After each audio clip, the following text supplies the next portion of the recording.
Good morning, everyone. Myself, Dr. Sharath Tripathi. I welcome you on this sunny Sunday in the eighth lecture of the planned lecture series during the National Science Week celebration at VIT Bhopal University. VIT Bhopal is celebrating National Science Week to just commemorate the discovery of Raman effect by the great Indian physicist C.V. Raman on February 28th, 1928. In this lecture series, today we are privileged to have with us our distinguished speaker, Dr. Madhulika Guhathakurta, Senior Advisor for New Initiatives, Goddard Space Flight Center, and she is Program Scientist in Heliophysics at NASA headquarters. Dr. Madhulika has been, from the past 2 decades, she has enabled the development of heliophysics as an integrated scientific discipline from which fundamental discoveries about our universe provide direct societal benefits. As the lead for the Living with a Star LWS program for 16 years since its initiation in 2000, she made possible the flagship missions like Solar Dynamics Observatory, Van Allen Probe Solar Orbiter collaborations with European Space Agency and Parker Solar Probe, many more others. So including stereo that would revolutionize our understanding of how the sun shapes space weather in the solar system. To accelerate innovation and scientific discovery, she created funding mechanism to shepherd traditional domain scientists out of their comfort zones to create LWS system science, known as the Targeted Research Technology Program, and focused science teams that foster competitive yet collaborative environments that promote the cross pollination of science ideas and technology. To nurture the next generation of leaders in heliophysics, she created the Jack Eddy Fellowship Program, which has become an important channel for the professional growth of promising researchers and has been successful at promoting the career of many women scientists, reaching 50% parity with men. Dr. Guhathakurta has worked as an educator, scientist, mission designer, directed and managed science programs, and has built instruments for spacecraft. She has been the project scientist on 5 Spartan 201 missions aboard space shuttle, STS-56, STS-64, STS-69, STS-87, and STS-95, to study the solar corona in white light and ultraviolet radiation. She has been a long-standing eclipse enthusiast and the NASA science lead for the US eclipse of 2017. Since 2017, she was the driving force at NASA headquarters and at NASA Ames behind the growth of frontier development laboratories, both in terms of the breadth of problem areas tackled, as well as in the number of agency and industry partners like Google, Nvidia, Intel, Lockheed Martin, and Planet. The types of innovative solutions include virtual telescopes, data fusion, edge computing, and autonomy, and this approach will have an enduring imprint on the way science and exploration is carried out by the future generations. Presently, she is back at NASA headquarters where she is a program scientist and also splitting her time as senior advisor for new initiatives at the Heliophysics Division, NASA Goddard Space Flight Center. So with this introduction, at this juncture, I'll welcome on behalf of VIT Bhopal University and all the participants to you in this celebration of National Science Week, ma'am. It's over to you, please. Thank you so much, Sharad. It's a real pleasure to be here talking to all of you. I'm going to try to share my screen and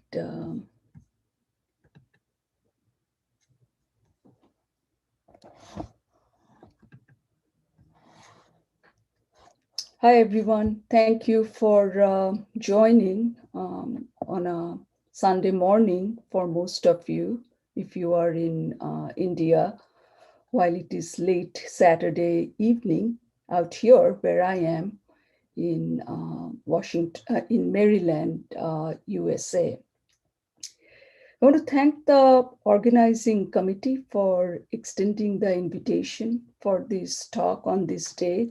It's a special day, as Sharad already mentioned. As on this day, India's prominent scientist, C.V. Raman, discovered the Raman effect, and he won the Nobel Prize for it. Since then, I guess about what, 1980 or so, every year this day is observed to mark the great discovery of C.V. Raman. This day is also celebrated as National Science Day, and it's really a great pleasure to join all of you. I hope there are lots of young budding scientists among the audience to be able to talk to you. C.V. Raman was the first Indian, Asian, non-white person to win the Nobel Prize, which is a lot of firsts for one person for physics in 1930 for his pioneering work on scattering of light. And I'm sure over the last several days, you've had a lot of experts talking to you about this. And I really, in honor of this man for his vision and grit for putting India's science on the world map, I feel really privileged to be here and talk to you. So, how did it all begin, this Raman effect that we have come to know? On his first trip abroad while returning from England in 1921 on a ship, Raman found himself facing a question that left him perplexed, which, we often have such questions. We don't necessarily pursue it like that he did. And it was basically, if you have a glass of water, it does not have any color of its own, provided the glass itself doesn't have any color.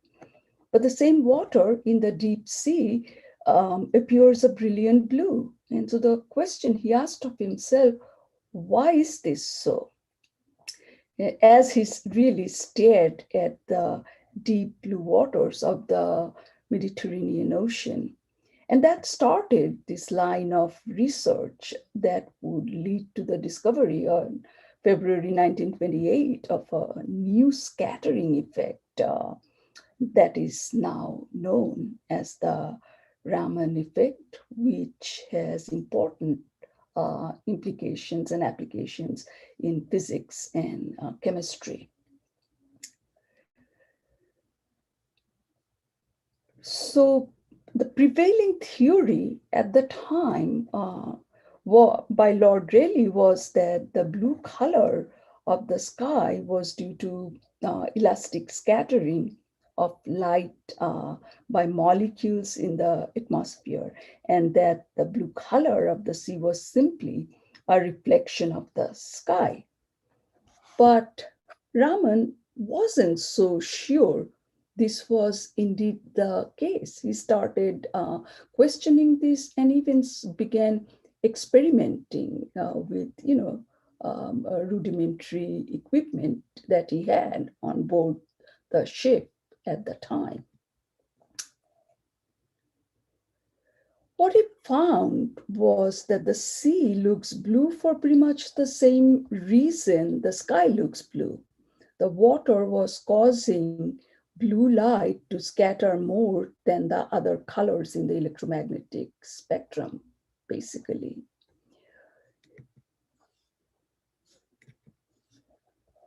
And so in a nutshell, he kind of carried out this experiment where he passed sunlight through a monochromatic filter. Monochromatic filter means it allows only one color of light to pass through. You know that light, if you pass it through prism, will break out, at least in the visible domain, into rainbow colors. So the filter was to allow only one particular wavelength or color of light, which so that at the other end, that's the wavelength that would reach the probe. The observed scattered light showed a broader spectrum with additional wavelengths, and that's the Raman effect. Normally, when you pass light through a monochromatic filter, the expectation was that you would get back just the same wavelength, which is typically known as the Rayleigh scattering. But it found that a small percentage of those molecules would actually that would scatter the light into different wavelength. And this has implications because it kind of started giving us the fingerprint of molecules that we were studying in different materials. So basically, the sunlight on the surface of the sea had piqued the curiosity of C.V. Raman. The glistening sunlight had inspired him to see beyond what others had seen and led him towards uncharted territory, and he became the first Nobel laureate in physics in India. Well, let's look at, the sun, celebrate the sun and see how it influences our everyday lives and the nature itself. Sun's fiery nature, as you can see, these bubbling, seething, uh, loops, prominences being ejected.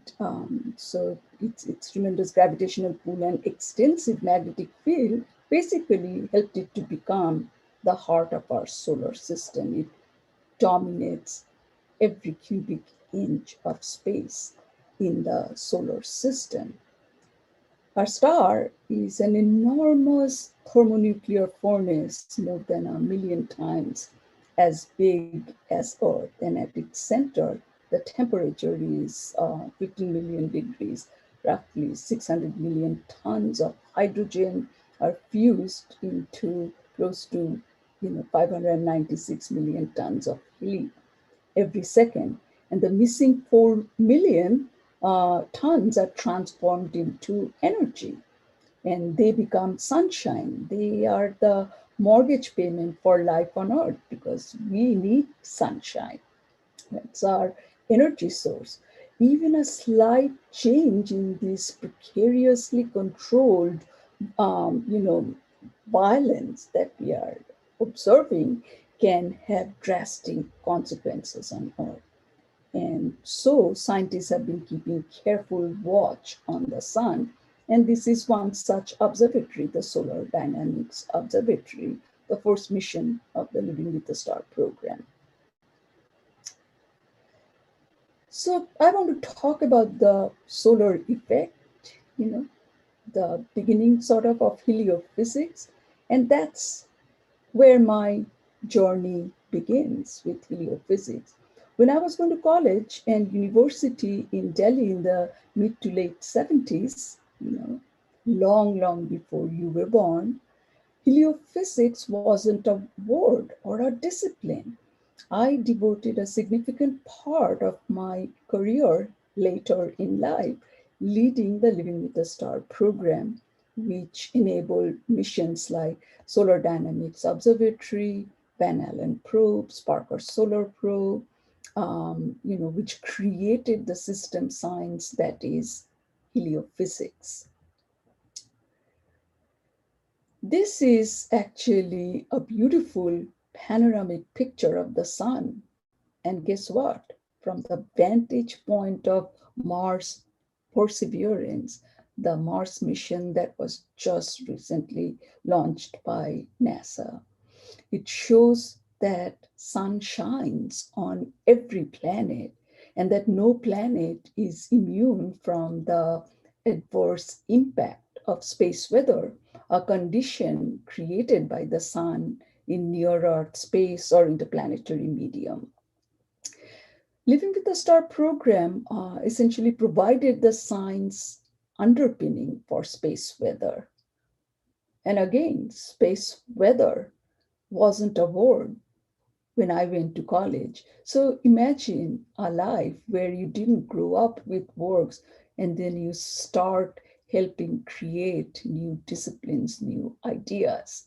That's what all of us can do. We just don't know. You have to persevere, like perseverance, and keep at your questions and pursue that. This gives you kind of a nice overview of a postage stamp that was just recently introduced. It is not available in the US Post Office yet, but it has been advertised already. It's a forever stamp series, 20 stamps made from different wavelength colors, filters of the SDO mission that is looking at the sun pretty much 24/7. The image displays common events on the sun, such as solar flares, sunspots, and coronal loops, basically. SDO has gathered hundreds of millions of images during its tenure to help really scientists learn about how our star works and how it's constantly churning magnetic fields to create the solar activity that we see. These images are not visible light. When we look at the sun, we don't see the sun in this form. This is extreme ultraviolet radiation, which is not visible to us. It's kind of like X-ray that we can't see, but we can still detect through different techniques. So this is what is my talk was to be on, kind of to introduce you to what heliophysics is. So what is heliophysics? Heliophysics is the study of the physical domain defined by the sun, the heliosphere, just like astrophysics is the study of the physical domain defined by all the stars. The physical domain includes the sun itself, the solar system, and stretches out to the start of interstellar medium, where some of our spacecraft are actually today. The Voyager spacecraft have gone beyond the influence of the solar system into the interstellar medium, we believe. In principle, heliophysics studies everything inside the sun's domain of influence. Heliophysics is an environmental science. It is a unique hybrid between meteorology, which is sort of terrestrial weather, terrestrial Earth weather, and astrophysics, and they have very different kind of principles associated with them. This gives you kind of quickly a picture of heliophysics and defines it, the system science, in terms of sun-Earth connection. But just like sun-Earth connection, there is a sun-planet connection. Sun-planet connection, or sun-asteroid connection, or sun-comet connection. Sun is connected to everything. Sun produces particles and magnetic fields, photons, solar wind. Some of these vary at a microsecond level, and some of these show decadal variability, like sunspot cycle, which happens every 11 years, where sun goes through a phase of solar maximum and solar minimum. Each one of these components, like photons or magnetic fields or solar wind, have different impact on different layers of our planet. Now, our planet is actually pretty protected. We have an atmosphere, we have ionosphere, we have plasmasphere, we have magnetosphere. So we can often deflect some of the harmful radiation particles from the sun that comes our way through our own magnetic shield. Well, I guess I've been up all night working on this talk and wondered where the sun went. Then it dawned on me. Back to heliophysics. Heliophysics is, it's got two branches.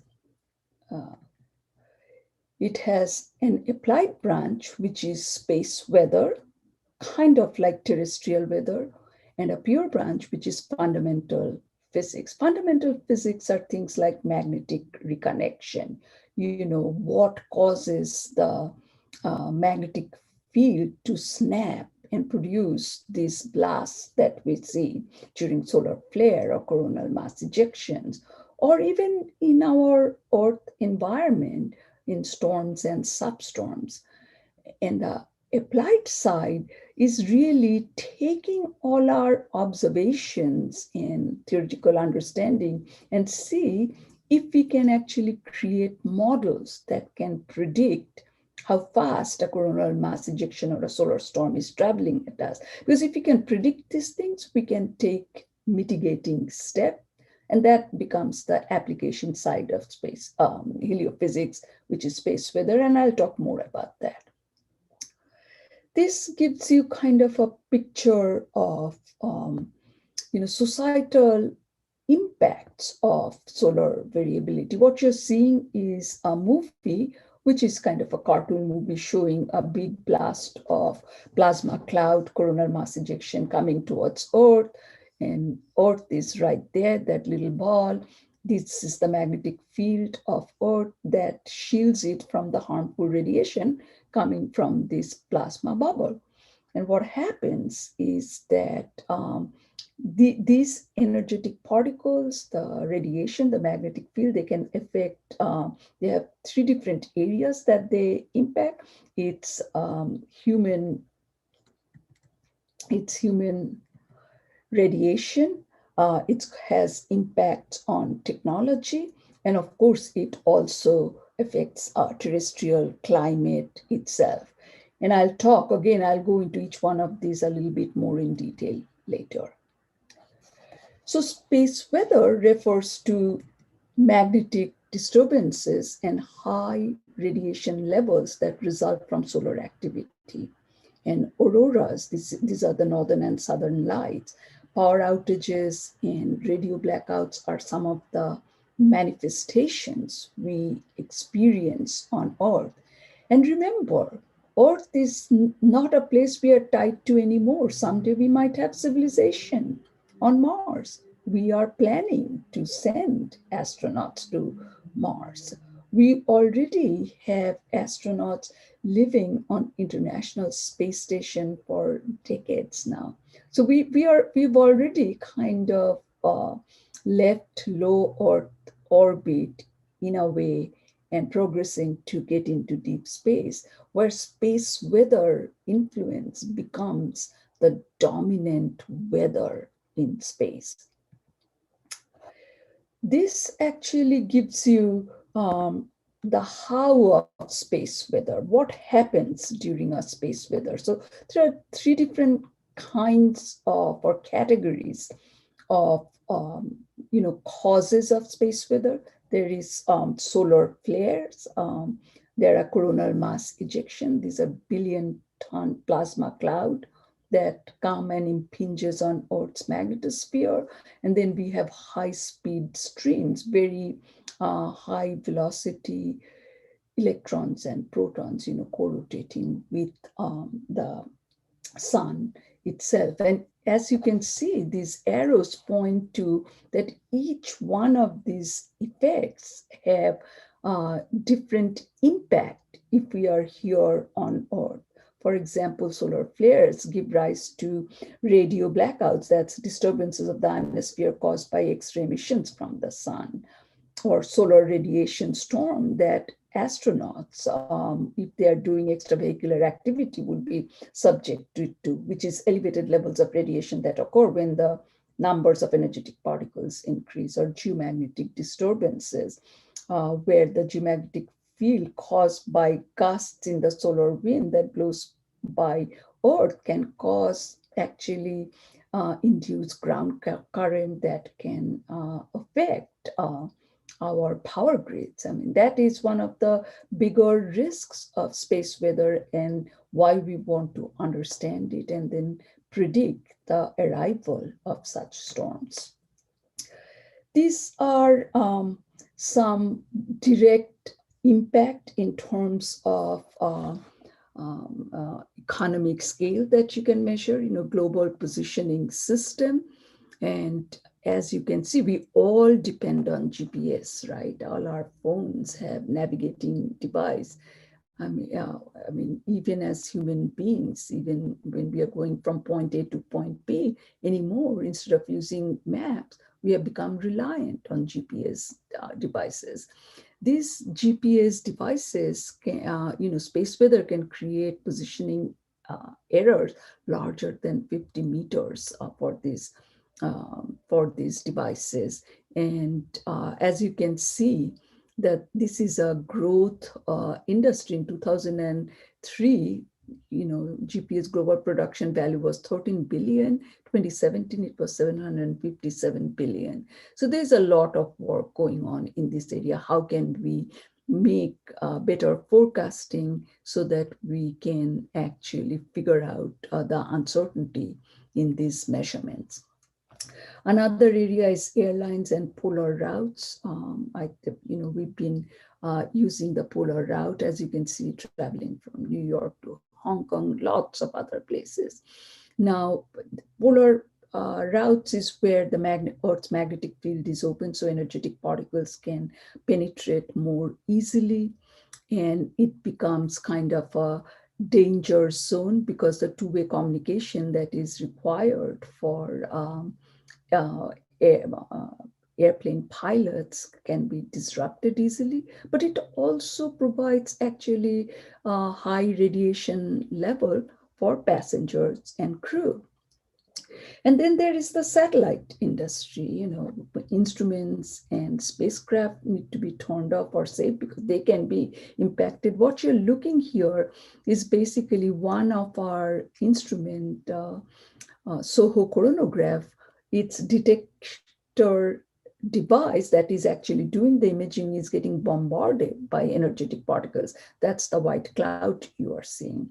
Maneuver planning becomes very important. Anomaly assessment. If something happens, we want to find out why it happened, how it happened. Orbit determination, accuracy, increased spacecraft and instrument monitoring for health and safety. So there are many reasons. In fact, satellites in Earth orbit and elsewhere are vulnerable as well. For instance, the upcoming JWST mission, which will be located well outside of Earth's protective magnetosphere, will be vulnerable to interplanetary space weather. And controllers of missions past, present, and future to Mars really use Mars-specific warning to help them safeguard their hardware. So this is pretty significant. And then comes the electric power grid. The power grid is becoming increasingly vulnerable to space weather events. As I said, there is induced ground current that can cause, overheating of transformer meltdown. And we have had some problems with this already in the past. Well, all's flare in love and war, and flare is the most dominant source of extreme space weather, I would say. And there was one of the extreme space weather event that took place in 1859. And Earth was hit by a storm so powerful that it set telegraph offices on fire and sparked northern lights in the South Pacific. Northern lights and southern lights are typically seen in very high latitude, not in the equatorial region. Historians call it the Carrington event after the English astronomer Richard Carrington, who witnessed the instigating solar flare on a projecting screen with his unaided eyes. And in some ways, many consider it to be the birth day of space weather. That's when the connection was made. Something happens on the sun and we feel the impact on Earth, even though we didn't know all of the physics at that point. And I wanted to draw your attention. See, this is the only magnetometer, ground-based magnetometer data that was available during that Carrington event, and that was from Bombay's magnetometer observatory, which is really pretty cool. But have there been any solar superstorm like the Carrington event. So the thought is that we did have another solar superstorm that we witnessed, which narrowly missed Earth in July 2012. So how did we know that we had a superstorm?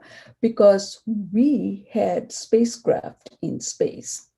Stereo mission has two spacecraft A and B, and here is Earth. So they are not in Earth orbit around the Earth, but they are actually in orbit around the sun, much like Earth is.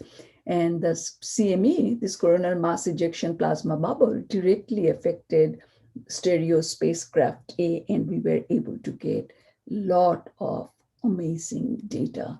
This happened on 23rd of July 2012. The CME was traveling at a speed greater than 3,000 kilometers per second. Normally, the speed is anywhere between 400 to 1,000 kilometers per second.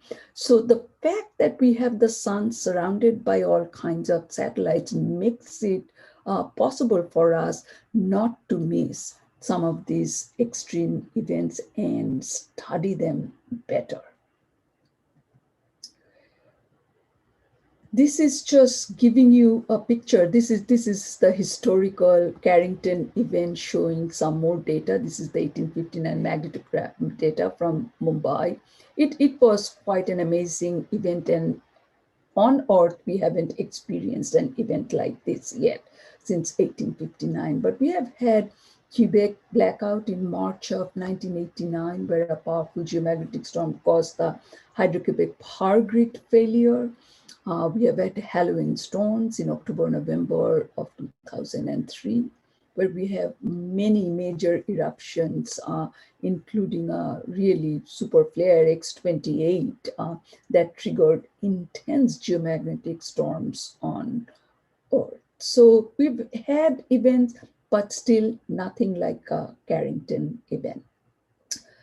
So this is a little bit of time for the ones who are still in college. The question is, what's the difference between all of you and the sun? The sun doesn't need to go to college. It already has 27 million degrees. We would be happy with just a few.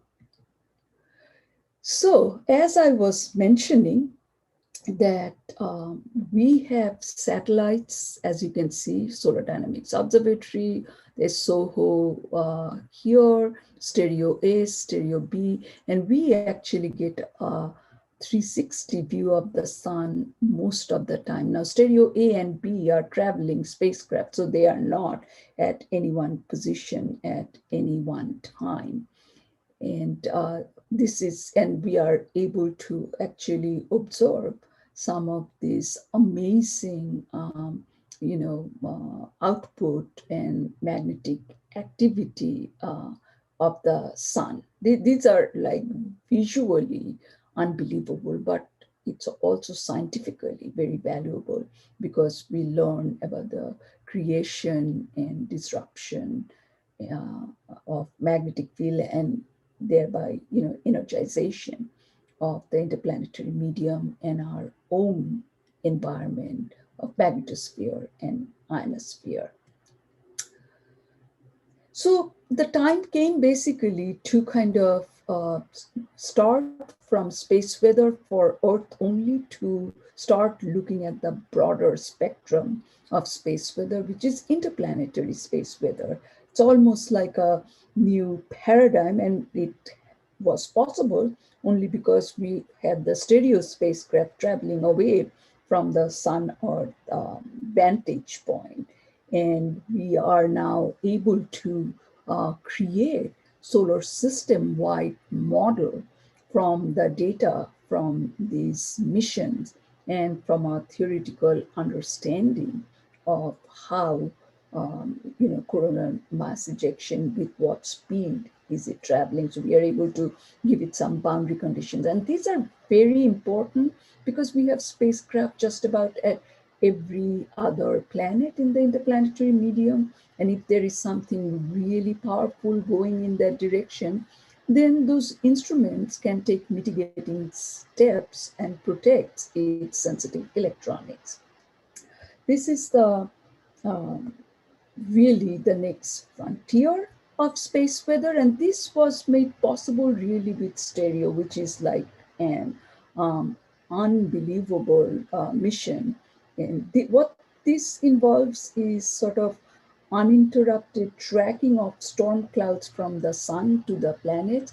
So there is the sun, there is Earth, and the coordinates are very interesting here. So the data are taken by 5 telescopes, and then they are put into this narrow rectangular format to show exactly how we are tracking the storm and looking at the evolution of the topology of the magnetic field in this region.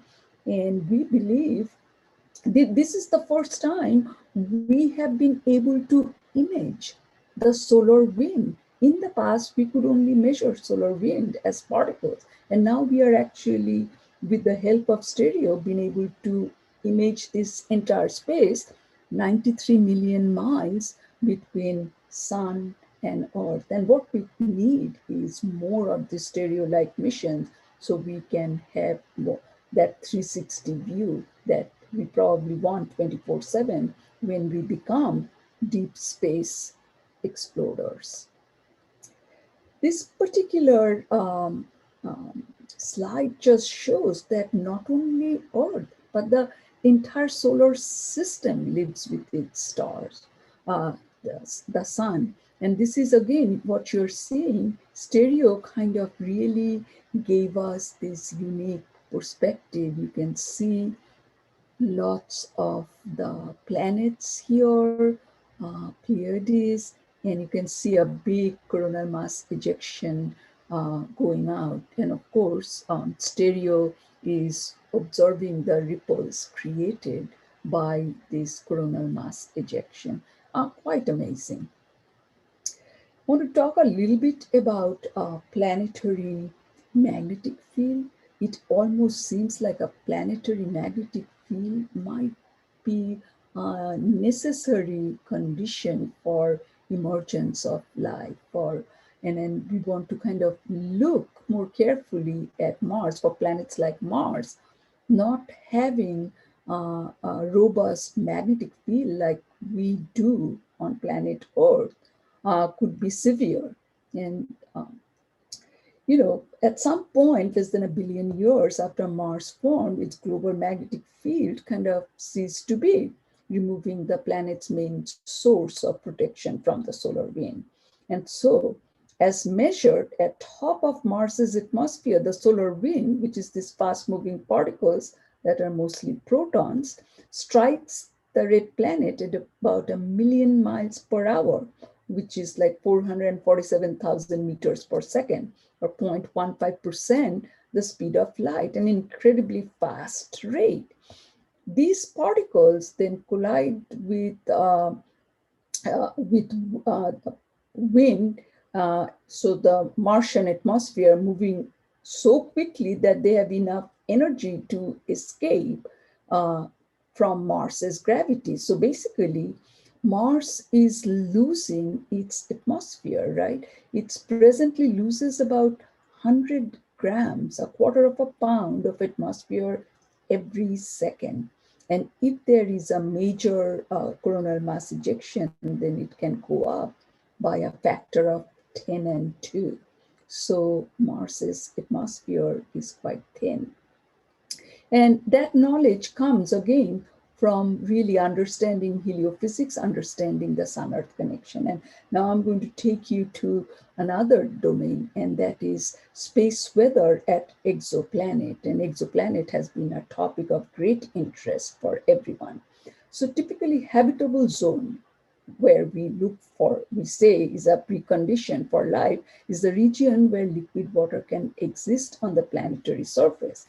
So there are many red dwarfs that make up about 80% of stars in the Milky Way. Now, what you're looking at, so this is your star, like our sun, with big star pods, much bigger on these red dwarfs. And the modeling that has happened is that can a red dwarf produce really bad space weather conditions that could rip off the atmosphere of a exoplanet, which might be in the habitable zone. But from the vantage point of space weather, there would be no atmosphere left. So these become very important when we look at space exoplanet habitability condition, that we now have to fold in the conditions of space weather also at that exoplanet. So basically, very quickly, heliophysics, as a research discipline, it is one of the oldest of science, and it's of course a brand new science discipline. Uh, Explorer 1 in 1958 was our first mission, which discovered the radiation belts.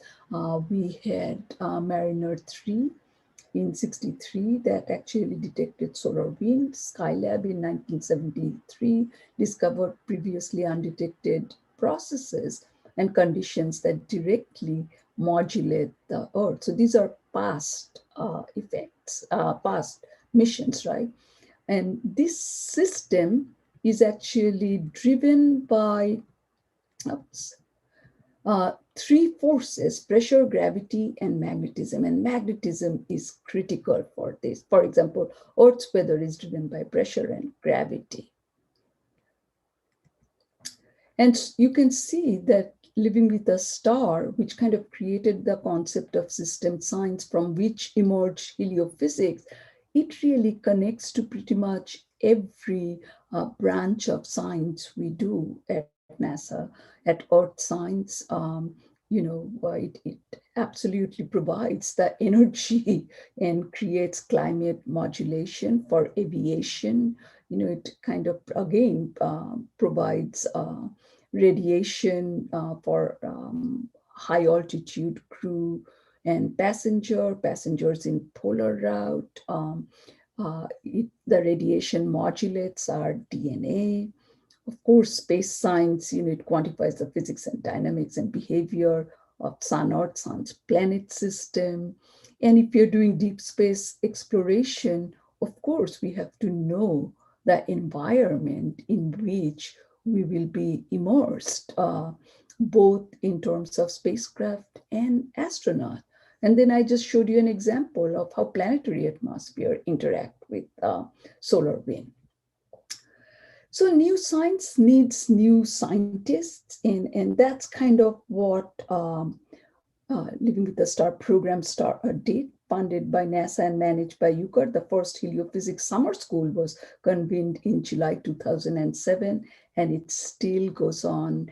And, our Sharad was actually part of one of these summer schools. Since 2007, we have taught approximately close to 500 students from many different countries all over the world. Graduates with extraordinary promise compete for and receive Jack Eddy Fellowship, named after John Eddy, a pioneering researcher in solar physics who shaped thinking about the Sun-Earth connection in the 20th century. And this actually kind of gives you a picture of the student award home institution locations. And, this is quite amazing how one summer school has taught people from so many different parts of the world. These are the heliophysics textbooks. Of course, every discipline needs textbooks. We didn't have textbooks. We had disciplines like solar physics, magnetospheric physics, ionospheric physics, but we didn't have really a connected heliophysics content. And this was created from the lectures given at the summer school, I have provided links. You can go find all kinds of material there if you're interested in pursuing this field. Ma'am, it's Yes, been 40 minutes. thank you. Yeah. And I just wanted to show this chart. These are the Jack Eddy Fellows that we started. This is a named postdoctoral fellowship started in 2009.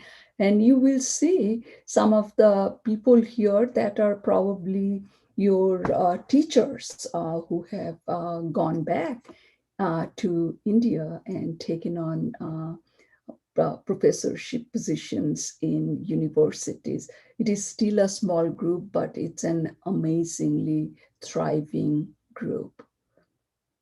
This is a book that was written by Jack Eddy. This is a book that any one of you can pick up and read. This is without any math that will give you a pretty in-depth understanding of the Sun-Earth connection.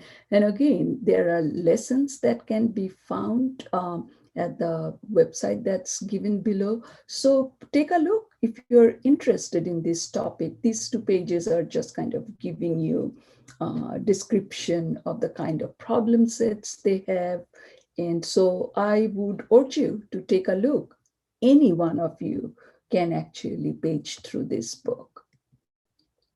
And so now I'm going to change tune and talk a little bit about artificial intelligence. And I know there is a lot of doubt that artificial intelligence is black box. We don't understand what goes in, what comes out. And I say that this is nothing but really just fancy statistics. So for the past 3 years, I took on some new challenges to explore the use of artificial intelligence and machine learning in science and space exploration through the NASA's Frontier Development Lab. And I had been in the heart of the Silicon Valley at NASA Ames Research Center to figure out how AI/ML can advance basic research questions, which is of importance to NASA, and accelerate basically discovery of science. It's a new tool. And my goal was also to explore public-private partnerships like the one we have with Google, Intel, IBM, NVIDIA, Lockheed Martin, and others to support scientific research programs with new techniques. So I devoted the past 3 years to this effort. Now we are at a point where we can now digitize anything we want. Okay, it could be DNA, a face, or a fragrance. And once it's math and we have labeled examples, we can train a neural net. And many of you are computer engineers, so you understand what I'm saying. So today we can train a neural net to learn to recognize a digitized input with a high degree of probability. That's what I call, fancy statistics. And it gets interesting when you don't have training data or you're working with 3D or multidimensional data. And that's why I love this GIF, right? If you just look at those dots, you have no idea of all the relationship that could be found here, right? So once an inference model is trained, it can see things that humans can't with our limited mammalian senses. And that's the power, I think, of artificial intelligence and deep learning. Now, space science and deep learning, I mean, there's like natural kind of connection there. Space has vast amount of data from decades of mission and the amazing opportunity to apply AI and deep learning in particular to that data in new ways. I mean, there are discoveries, I think, right before us that can be gleaned from the data that we have not looked at quite this way. So there are a few reasons why DL and AI fit so well with space science. One of them is simply because we have so much data, petabytes of data. And if you look at this graph here, what it's trying to say is deep learning just keeps on pushing the envelope to the right, give it more data and it gets more happy and more accurate. So your performance metric, your prediction is still continuing to rise, while most other algorithms have long plateaued. So there is a lot to be gained from the application of AI ML tools in the world of science. Now I want to show another movie. This is kind of, I thought this was really fascinating. Now space science is discovery heavy. Creative AI discovery of features and solutions is what I'm going to show in this next movie, if it will go. So what's, creative might be too strong word, but let's see this example. This is a six-legged rover designed to go over a rough terrain, perhaps better than a wheeled rover might do on the, say, surface of Mars. But you don't want the poor people programming how to move each limb of this robot. Just have a deep learning model to let the robot figure it out for itself.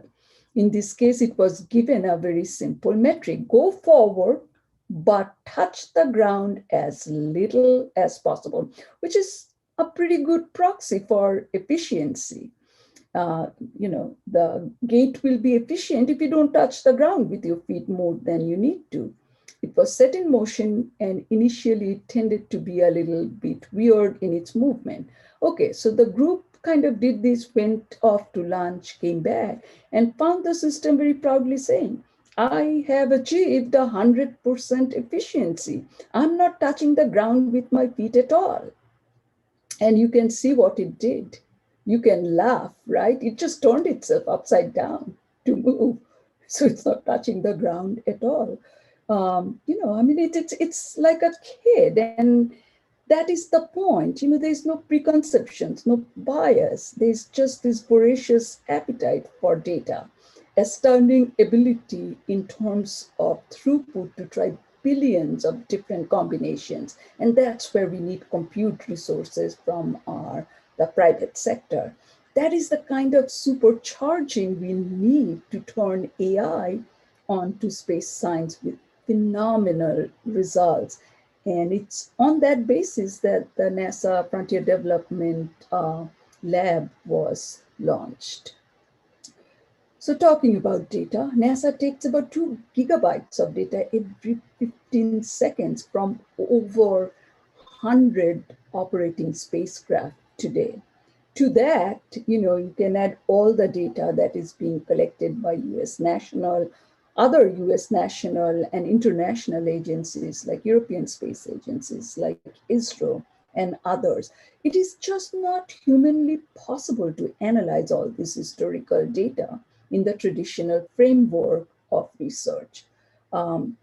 So, I have devoted a lot of time basically to apply AI ML to the space science data that NASA has collected over the years. I not personally, but create a format where scientists, researchers, computer specialists can come and work together.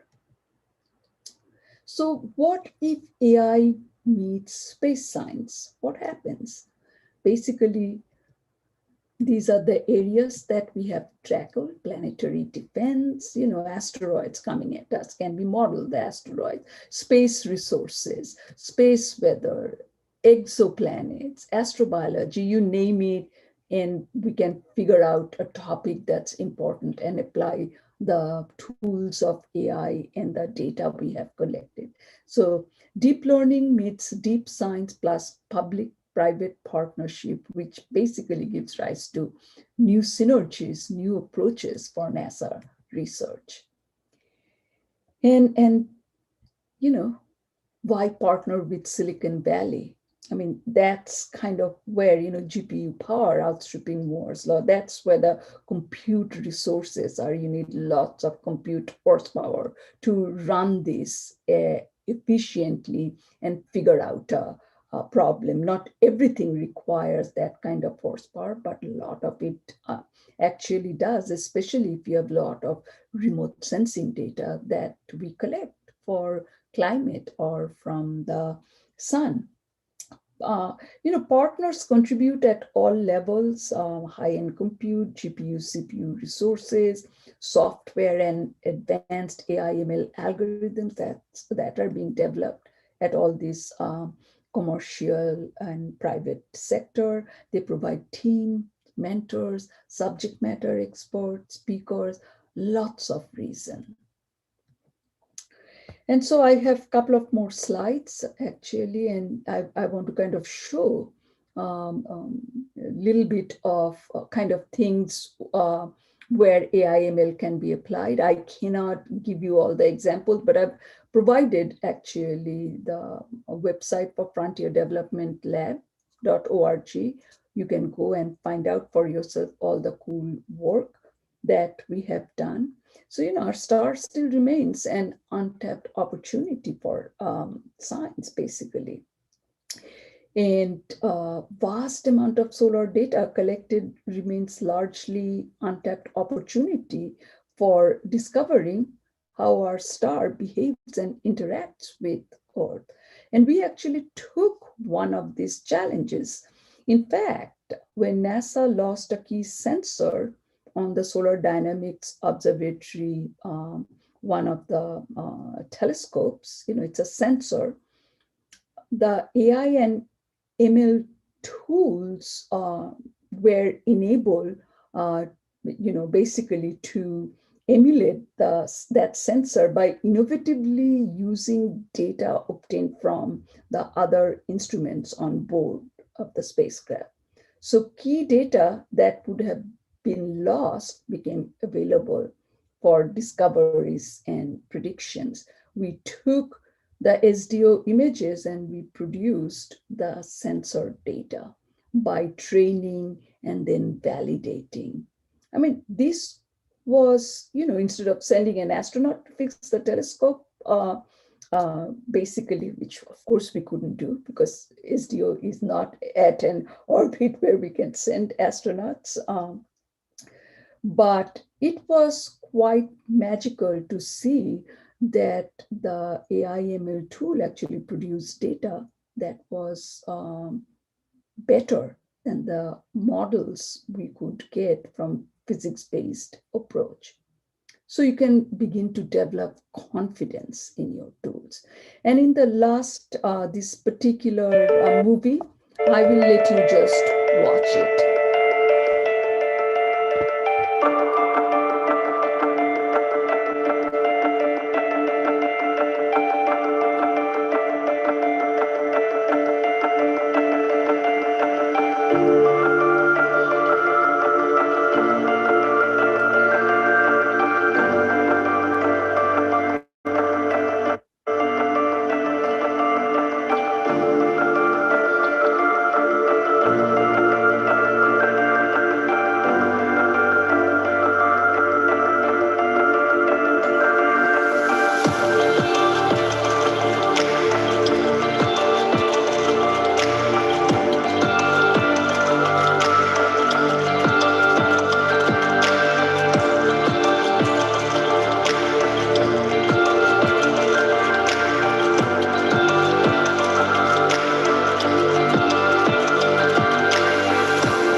Thank you.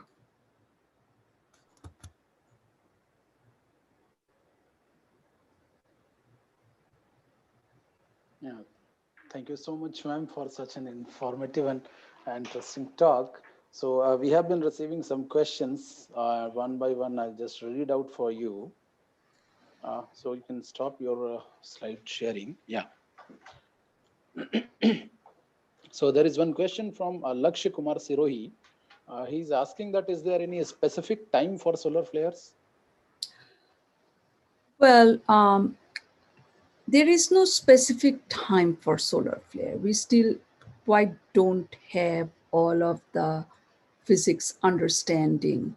But what we do know is as the sun goes through a solar activity phase, going from solar maximum to solar minimum over a 11-year roughly time frame, solar maximum being the time when we have lots of sunspots, which really indicates that the solar magnetic field is has increased and is highly stressed. And this is the time when the frequency of solar flares increases. But solar flare can happen anytime. The next question is, Mars doesn't have its own magnetic field like that of Earth's. Then how are we going to safeguard our astronauts from solar flares and other radiations emitted by the sun? These are going to be all important questions, you know. I mean, scientists are trying to figure out if there is sort of a medical approach to tackling the radiation problem, which really impairs our DNA. You know, are there caves on Mars where astronauts can kind of take shelter? We will have to create protective zones very clearly as we start thinking of sending astronauts to Mars. Yeah. So there is one question from Nishtha Parasar, and she's asking that did the superstorms have any effect on stereo A? Very good question. Very good question. It's fascinating. Stereo A survived and actually collected data. That's how we know that there was actually a superstorm that happened. And so oftentimes what we experience inside our magnetosphere is also caused by the magnetospheric conditions of our magnetic field of Earth itself. And perhaps the interplanetary medium magnetic field is very weak. So the detectors on our instrument experience energetic electrons and protons. But beyond that, nothing else actually happened. And it survived. But it's a very good question. I don't think we have a lot of data to really answer this question. I will kind of provide another sort of feedback also. We have had satellites in L1, which is the Lagrange point 1 between Sun and Earth, many, many satellites for, you know, SOHO has been there for 25 years, and it is still an operating mission. Yeah. So there is next question from Kushagra Pandey, and he has asked that, can't we construct the so-called stellar engines to propagate our solar system to a relatively less eventful part of our galaxy? No, I didn't catch what engine. He's I didn't asking catch. stellar engines. So basically, these students, they have somewhat the frictional point as well. Okay. Stellar engine? Yeah. I don't know. I really have to think about this. Uh, Probably a good theoretical question at this point. Yeah. I can't say I kind of comprehend the question very well. Okay. So I'll just move to the next question, and that is from Shivan Shirai. And he's asking that how do other planetary magnetospheres interact with their ionosphere, atmosphere, and the solar wind? So every planet has a different environment around it. For example, Mercury, which is the closest planet, is bombarded and has many more sort of magnetic reconnections, because it has a magnetic field, and it being close, it has the frequency of such events, it's much more. If you look at Jupiter, Jupiter, it has also a very strong magnetic field. Jupiter has auroras, actually, just like Earth does. In fact, many of our planets, especially the outer planets, you can see auroras, where they have magnetic field, and you have this north-south kind of boundary, right? So every planet, Venus has its own kind of very interesting atmosphere. In fact, one of the things that happened just very recently, Parker Solar Probe goes through kind of perihelion. So it just did one perihelion and came very close to Venus, because it gets gravity DSs basically from Venus. And it took some images with a whisper instrument. But so it's kind of, we didn't think that we could do that science, but we are actually gathering information, even serendipitously, wherever we can. So Venus's atmosphere is very different from Mars or Mercury. So every planet has its own magnetic field, or magnetosphere, or ionosphere, or just atmosphere, or nothing, like our moon, which is just kind of almost barren, right? No shield. So there is one question from Ayush, and he's asking that what are the various opportunities an undergrad can get there at NASA or in the US as per aerospace engineering is concerned, and what shall we be prepared for from now itself, so as they can get into the NASA? Well, the good news is, if you saw the Mars Perseverance launch, you saw that there was an Indian, well, of Indian descent woman, who was doing the guiding, actually. So in the Mars Perseverance mission, I'm told there are 12 engineers who are of Indian descent. So getting an engineering or science degree kind of increases your chance. When you say you want to work for NASA, what you probably really mean is that you want to work for a NASA mission. To work for NASA, you have to be a US citizen, to be a civil servant. But most of NASA also is not just civil servants, but the larger body of academicians and private contractors that NASA support to carry out all of its missions. And there are a lot of people participating in those. So you can be very much part of a big program without directly being a NASA civil servant. So there are many ways. There are no shortcuts in anything in life. If you think so, you have to work really hard. And again, as I mentioned, engineering, any branch of science that you're interested in. And then, of course, computational background. I think AI, ML as a language, Python, these are like really, really important. You should think of it as, like your mother tongue, and then you learn Python anymore, because you can apply it to anything, because we live in a world that is filled with data, to which you bring domain experts. Yeah, so hopefully he got that answer and the motivation as well. So there is one more question from Shreya Sinha, and she's asking that there is a lot of space junk, and we might understand and sense that pattern of solar flare and its effect on Earth and other No, planets. could you repeat the beginning? I didn't catch. Yeah, so she's asking that she's stating it that there are a lot of space junk. So a lot of Yes.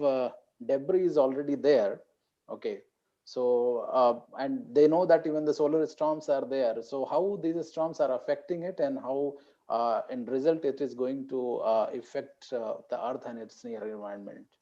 So yes, the way the sun essentially, it's not so much always the solar storm, but the way sun affects space debris is that the sun, basically the solar energetic particles, creates ionizes the ionosphere. That's what creates the ionosphere, and ionosphere changes between night and day when the sun is there versus not there, right?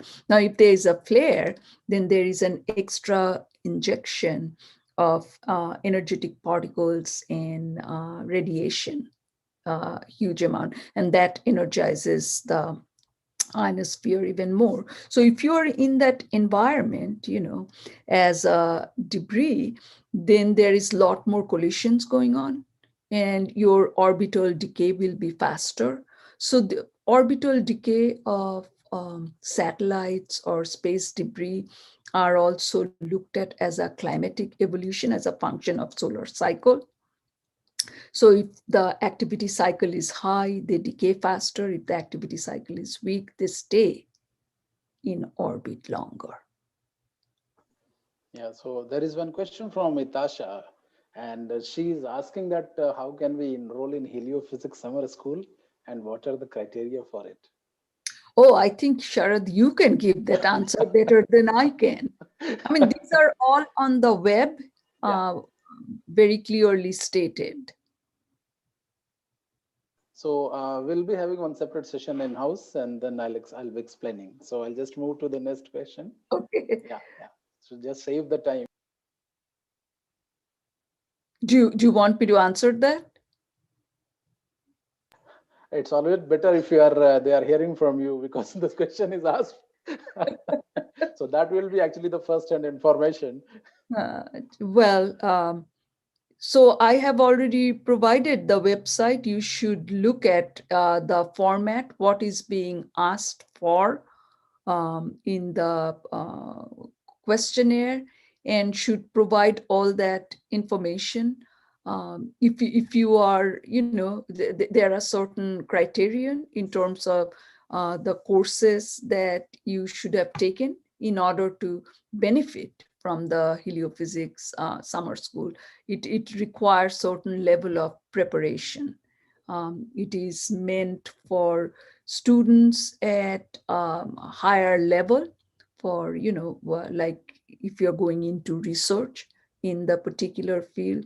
So you have to be a advanced, what we call an advanced graduate student in the US. I don't know, what would that be equivalent to, Sharad? Like a master's students or PhD student? Yeah, that is preferably PhD students if somebody is enrolled there. Yeah.